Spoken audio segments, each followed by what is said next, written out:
Bienvenue à tous et à toutes au journal de Télégalaxie, édition 62. Le comité des étudiants de la faculté des sciences infirmières de l'université La Pléiade a célébré ce mercredi 13 mai la journée internationale des infirmières autour du thème « Les infirmières, une force pour le changement, des soins efficaces et rentables ». À en croire Robertson Kwame, recteur de l'université La Pléiade, cette journée internationale de l'infirmière est l'occasion de découvrir ce métier de donneuse de vie, de rendre hommage aux femmes et aux hommes qui le pratiquent. Il invite les jeunes des deux sexes à travailler en vue de grossir le rang de cette discipline dans les années à venir. Robertson Kwame au micro de Jean-Guy Selgat-Mémé. Donc aujourd'hui, on organise une célébration à l'honneur des infirmiers et des infirmières. Donc par contre, ceux qui nous réunissent aujourd'hui dans le cadre de la journée internationale des infirmières. Comme a bien dit le thème de la journée, donc par contre, les infirmières une force pour le changement, des soins efficaces et rentables. Donc par contre, c'est juste pour faire montre que les infirmiers et les infirmières ont une importance capitale dans tous les pays. Donc ce sont eux qui donnent les soins de base lorsqu'il s'agit d'un problème pathologique et autres. Donc par contre, je pense que ceux qui pratiquent ce domaine-là, ils ont une très grande importance dans la vie de l'être humain. Donc, moi, on est un cas de l'hôpital dans le pays. Donc, lorsque nous faisons une quantité graduée, comment on dispatché sur le marché du travail? Donc, par contre, question de dispatching, ceci explique que encore Haïti a besoin plus, au contraire. Donc, par contre, lorsqu'on prend la densité de la population et lorsqu'on aussi se réfère au nombre des infirmiers et infirmières qu'il y a dans le pays, donc on peut dire qu'on a besoin de former davantage. Donc c'est vrai, il y a un problème de placement qui est posé, mais au fur et à mesure que je pense que l'État haïtien va travailler sur ce problème-là. Au niveau cursus, nous-mêmes dans l'université La Pléiade, comment vous dispensez pour infirmières, combien d'étudiants nous gagnons, qui ça nous voulons atteindre comme objectif? Donc côté cursus, nous autres au niveau de l'UPLE, donc la formation se donne sur trois angles. Premièrement, une partie qui soit théorique, une pratique qui soit pratique en ce qui a trait à la salle de démonstration. Ensuite, ce sont appelés les stages dans les centres hospitaliers. Mais aussi, on fait aussi les cours audiovisuels permettant l'étudiant de bien scruter ce qu'il va faire lorsqu'il sera en démonstration. Donc, par contre, nous autres, notre objectif, c'est de former des infirmiers et des infirmières de mise pouvant permettre au pays de renforcer ses ressources. Ce sont domaines qui ont plusieurs qualités de spécialisation là-dedans. Ah oui, lorsqu'on parle du domaine des sciences infirmières, donc il y a pas mal de spécialités. Par exemple, il y a des infirmières hygiénistes, il y a des infirmières polyvalentes, il y a des infirmières anesthésistes. Donc voilà, en ce qui a trait à certaines spécialisations, donc côté des sciences infirmières, il y a beaucoup de spécialisations. Marie-Lucie Isil et Nadia Baptiste, deux étudiantes en troisième année à l'université La Pléiade, ont invité la population à redécouvrir cette profession qui comporte de multiples facettes méconnues du grand public. C'est l'un des plus beaux métiers du monde, ont expliqué Marie-Lucie Isil et Nadia Baptiste. Étant donné que nous sommes des étudiantes, surtout en troisième année de l'université La Pléiade, dont nous sommes fiers aujourd'hui pour commémorer cette date à l'occasion d'une journée mondiale des infirmières. Étant donné que nous sommes des infirmières, nous sommes fiers d'être là ici juste pour commémorer cette date. En ce domaine, donc, nous voulons travailler de mieux en mieux juste pour porter des soins aux autres, soit des gens qui sont malades. Le plus souvent, nous travaillons surtout en domaine des soins.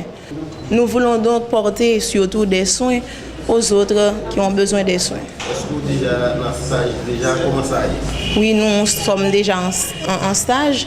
À chaque fois que nous sommes en stage, nous travaillons presque mieux. En tant qu'infirmière à l'Université La Pléiade d'Haïti, je me sens très très fière. Parce qu'une infirmière veut dire beaucoup, surtout dans le pays que nous vivons. Il y a beaucoup de malades, beaucoup de gens qui souffrent, soit dans la rue, à l'hôpital, tout ça. Et ils ont besoin de notre aide en conséquence. on est manqué l'hôpital, donc on doit faire mais c'est pas que l'hôpital pour travailler. Est-ce que à qui ça va servir? Bon, ça ne fera rien du tout, mais au contraire, et avoir la connaissance sur le domaine de la santé, c'est beaucoup mieux. Prenons l'exemple de 2 janvier 2010, et il y a un peu d'infirmières ce jour-là pour aider les gens à surmonter à leurs besoins. Mais si cette année 2010, ou du moins 12 janvier 2010, il y a beaucoup d'infirmières qui y en a aujourd'hui, cela... C'est un stage dans l'hôpital, comment ça? Bon, j'ai fait beaucoup de stages à l'hôpital. J'ai passé à l'hôpital Espoir de Delma, Sainte-Croix et partout à Carrefour. Je suis 3e année en sciences infirmières à l'Université La Pléiade d'Haïti.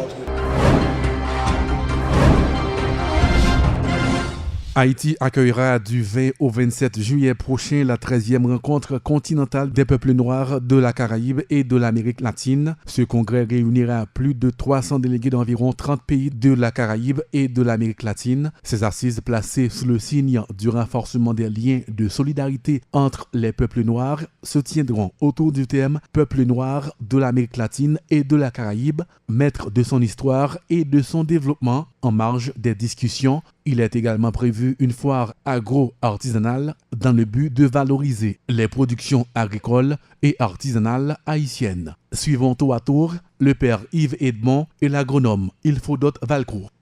Objectif conférence jeudi, c'est pour annoncer presse là en général, nation, à tout responsable politique dans le pays, que sorti 20 pour arriver 27 juillet 2015, Haïti a accueilli 13e rencontre continentale peuple noir dans l'Amérique latine, dans les Caraïbes. C'est une rencontre qui fait chaque 3 années dans un pays différent depuis 40 ans. Il y aurait l'EPA, Encuentro Pastoral Afro, rencontre pastorale peuple noir dans les Caraïbes et dans l'Amérique latine. Haïti a recevoir 300 délégués qui sont sortis dans 30 pays différents. Organisateurs, c'est CECI, Commission épiscopale culture avec inculturation, CEPAC, Secrétariat pastoral Afro-Amérique latine Caraïbe, CELAM, Conseil épiscopal latino-américain. Rencontre ça a 2 gros aspects importants. Premier, c'est un congrès continental côté peuple noir a réfléchi sur le développement intégral et sous force solidarité peuple noir dans le monde en général. Deuxièmement, il y a un gros foire agro-artisanal pour montrer le pays d'Haïti sur l'autre visage. Même Jean 49, président estimé, il a levé tête pays devant le monde entier. C'est comme ça, toujours aujourd'hui, nous avons levé tête nation. Année 2015, c'est année peuple haïtien. C'est une année pour capable reprendre droit grand souveraineté nationale. Année 2015-2025, en tout, Nations Unies déclaré comme décennie peuple noir. Haïti, c'est le premier pays noir libre, indépendant. Donc, l'important pour toute nation, tout peuple, toute organisation, tout le monde mettait tête ensemble, force ensemble, intelligence, capacité, solidarité ensemble, pour nous capables de bailler pays ça, une autre image, pour nous capables de construire ensemble un autre pays. Même Jean 9 mars 83, tout pays, toute l'église là, t'es levé campé pour nous accueillir pape Jean-Paul II. Comme ça tout, sorti 20 pour arriver 27 juillet 2015. Nous demandons tout peuple haïtien, toute nation, lever campé pour nous capables d'accueillir frères avec sœurs qui sont sortis dans les Caraïbes, dans l'Amérique latine, avec fierté, avec dignité, pour nous montrer comment le peuple haïtien, c'est un peuple qui est fier de tête, c'est un peuple qui remet le pays, et c'est un peuple qui remet les gens qui sont de l'autre côté qui viennent la caille. En dedans congrès ça a gagné comme père dit nous a gagné 2 parties là-dedans. gen congrès et deuxième partie a gagné un gros foire agro-artisanal. Et foire agro-artisanal ça a gagné la donne conférence de bas, a gagné exposition, a gagné gastronomie, a gagné activité culturelle. Et le 20 juillet 2015, ouverture congrès ça n'a fait avec tout pays que pays sollicité cap sorti dans l'Amérique latine et dans Caraïbes là qui viennent participer dans congrès ça a viennent découvrir Haïti, il y a un pile nan yo qui t'a remet connaît pays d'Haïti journée jodi a et a gagné un gros défilé qui sorti dans la Coumaz Nord qui abouti dans paroisse Sainte-Anne. Et défilé ça a accompagné de tout délégués qui sorti dans 10 départements pays et avec tout 25 à 30 pays qui sorti dans l'Amérique latine et chaque pays ça a présenté avec drapeau dans main, drapeau qui a flotté pour montrer que tout peuple noir est solidaire avec l'autre.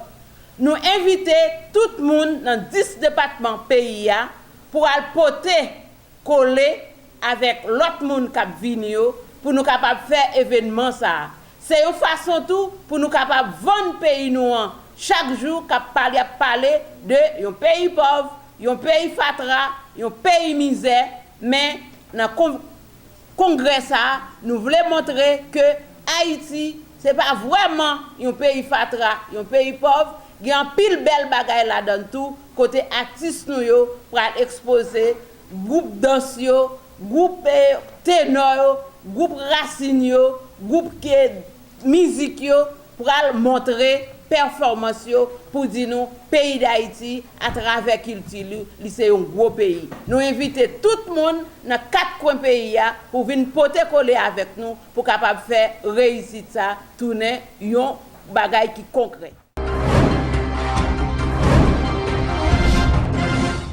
La coordination nationale politique Réponse Paysan dit regretter que le BCEN ait décidé d'écarter l'épouse du chef de l'État, Sophia Seremi Martelly, dans la course électorale. Selon les responsables de Réponse Paysan, cette décision est une violation de l'article 44 de la loi électorale qui stipule qu'au moment de l'inscription, si un candidat rejette la nationalité étrangère, sa candidature peut être agréée sans difficulté. MC Alexis et Francis Tézé ont salué néanmoins le support inconditionnel des sympathisants de Sophia Martelly durant cette longue période d'attente. La lutte politique du parti va se poursuivre tour à tour. MC Alexis et Francis Tézé.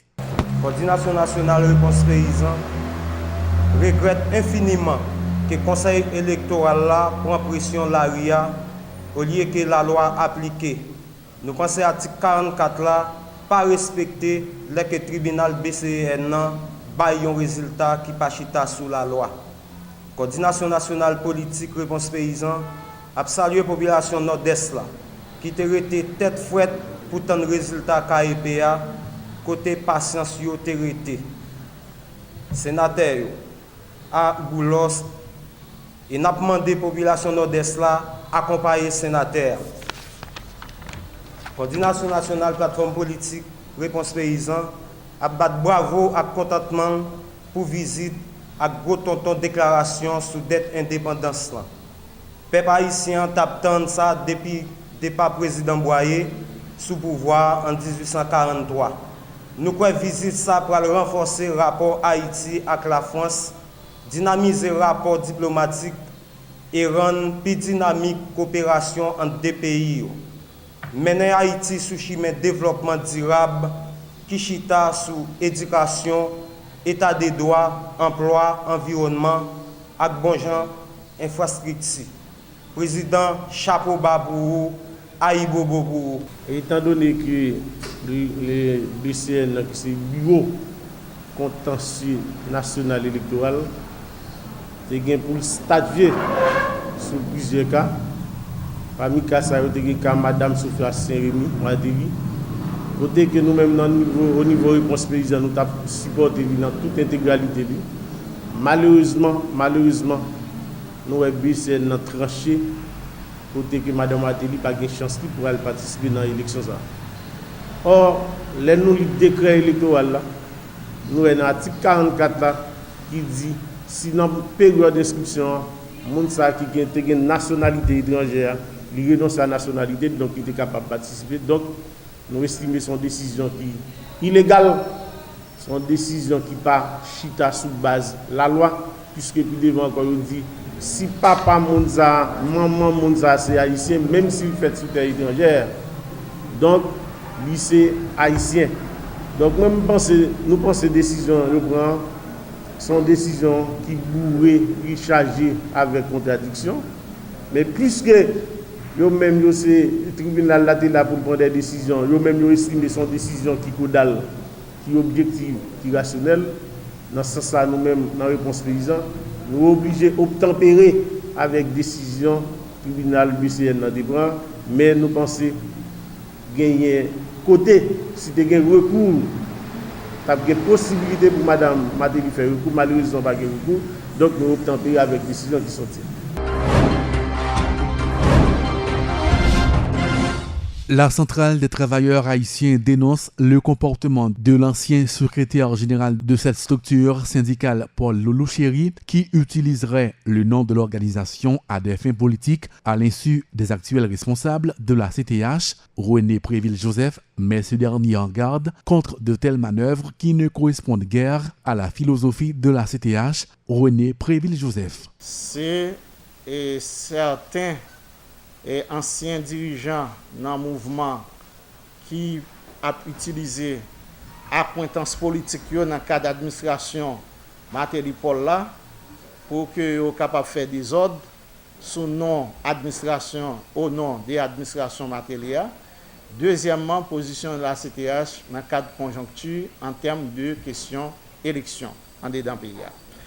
Bon, nous-mêmes au niveau de la CTH, nous estimons qu'il est important dans le moment pour nous capables d'informer la nation et informer l'international, informer le gouvernement, informer l'autorité judiciaire sur un ancien secrétaire général qui fait partie du secteur et qui essaie de réunir avec quelques individus qui n'ont rien pour voir avec syndicat sous base de offrir l'argent et pour lui faire gain 4 qui n'ont rien pour voir avec syndicat mais pour capable créer trouble dans le niveau Saint-Nou.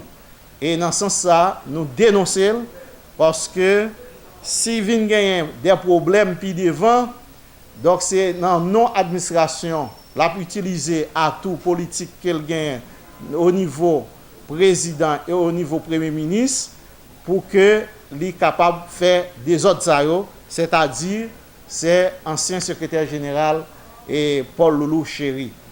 Et ça nous fait une mise en garde et nous mettons opinion publique là au courant, nation au courant, communauté haïtienne au courant de toute manœuvre et que monsieur a fait parce que nous-mêmes au niveau de la CTH est arrivé formé, c'est en dedans l'église qui sorti.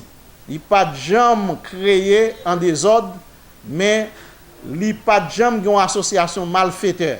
Donc quel que soit le monde qui connaît, qui a utilisé bandit, qui a utilisé monde qui a un comportement délinquant pour faire servir comme membre, nous-mêmes nous dénonçons parce que nous-mêmes sommes une organisation de principe, une organisation démocratique, une organisation qui chita sous l'église et qui croit dans la doctrine chrétienne. À présent, un coup d'œil dans l'actualité internationale. Bienvenue à tous, merci d'être avec nous sur France 24. La confusion est totale à l'heure actuelle au Burundi. L'armée serait-elle en train de préparer un coup d'État? La question se pose alors que les militaires encerclent les locaux de la radio-télévision d'État à Bujumbura. Le général Niyombare vient d'annoncer la destitution du président Nkurunziza sur une radio privée. Le président qui se trouve actuellement à Dar es Salaam en Tanzanie pour un sommet des chefs d'État. Nkurunziza. Des coups de feu auraient aussi éclaté en ce mercredi dans le centre de Bujumbura. On va d'abord écouter un témoignage recueilli par l'équipe des observateurs d'un témoin sur place des scènes. Qu'il y avait beaucoup de gens, déjà des manifestants contre la candidature, la troisième candidature du président Nkurunziza qui affluaient vers le centre-ville. La police a finalement été débordée et elle a laissé passage aux manifestants et ils continuaient à scander des chansons victoire. Et quand il y avait un militaire en vue ou un véhicule de militaires, ils les applaudissaient en disant qu'ils viennent de sauver le pays. Donc c'était des scènes de liesse. Il fallait voir surtout les dames et les jeunes filles qui avaient été d'ailleurs les premiers à braver l'interdiction de manifester au centre-ville. Espérons que ceux qui ont pris l'initiative vont bien évidemment essayer de mettre hors d'état de nuire surtout la clique de criminels qui avaient si vous voulez, semé la terreur à travers tout le Burundi et que, effectivement, la population pourra être protégée. Sinon, bien évidemment, on sait que ces gens-là sont très dangereux et qu'ils peuvent, bien évidemment, s'en prendre à des gens. Voilà pour ce témoignage, Virginie Hertz. Est-ce qu'on a, à l'heure actuelle, une vision un peu plus claire de ce qui se passe dans le pays ? Alors, une annonce a été faite par un général putschiste annonçant donc la destitution du président actuel qui est en Tanzanie et qui semble être toujours pour le moment en Tanzanie. Ça s'est fait à la radio privée. Les militaires, pour le moment, a priori loyalistes, ont encerclé la radio-télévision nationale. D'après certains correspondants sur place, il y a eu des scènes de fraternisation avec des manifestants qui sont contre le président actuel. Et d'après, en tout cas, le correspondant du Monde et la correspondante de RFI qui sont sur place, enfin les envoyés spéciaux, la situation s'est calmée pour le moment et l'heure est aux tractations. L'idée, c'est qu'il ne faut pas verser de sang supplémentaire. Et d'ailleurs, l'armée, même en protégeant la radio-télévision nationale, n'a pas tiré. Une armée qui, jusqu'à maintenant, s'est montrée relativement neutre. Donc, on peut imaginer que pour le moment, il y a au sein de l'armée, justement, des discussions pour savoir s'il faut ou pas rejoindre le camp des putschistes ou, au contraire, rester dans le camp du président. Une situation en suspens, donc, pour l'instant. Est-ce qu'on sait ce qui se passe dans le même temps, en Tanzanie, la crise politique au Burundi devait être justement au centre des discussions entre les chefs d'État d'Afrique de l'Est qui sont réunis. C'est pour cette raison que le président Nkurunziza était parti à Dar es Salaam. Est-ce qu'on sait ce qui s'y passe là-bas ? Alors, l'objet, il y a beaucoup de discussions. D'après le correspondant de RFI sur place, la cérémonie d'ouverture a été extrêmement perturbée et il y a 1h30, le président n'était pas visible. Tous les autres participants à ce sommet étaient pendus au téléphone pour essayer de voir ce qui était en train de se passer. En tout cas, la présidence communique de façon par Twitter pour dire que le coup d'État, il n'y a pas de coup d'État, que la situation est sous contrôle et que pour le moment, l'heure est au pourparler. Alors, pour parler sur quoi ? Sur un retour ou pas du président au Burundi, sur un report éventuel des élections. Ça, c'est à suivre effectivement dans les heures qui viennent. Alors nous sommes en ligne avec Antoine Glaser, vous êtes journaliste, écrivain, spécialiste de l'Afrique. Merci d'être avec nous. Bonjour, quelle crédibilité faut-il d'abord accorder au général Godefroid Niyombare, celui qui a annoncé tout à l'heure la destitution du président ? C'est très difficile à savoir s'il est suivi par le reste de l'armée, mais c'est vrai que c'est l'homme idoine, puisqu'il a été limogé en février par le président Nkurunziza, et c'est en même temps été en chef des services secrets, mais en même temps chef d'état-major. C'est vraiment le premier chef d'état-major de l'armée burundaise, donc il a sans doute des hommes dans l'armée. Ça rappelez-vous un peu ce qui s'est passé en Tunisie au moment de la chute de Ben Ali, c'était la même chose. Là, c'était le général Rachid Amar qui s'était rangé du côté de la rue.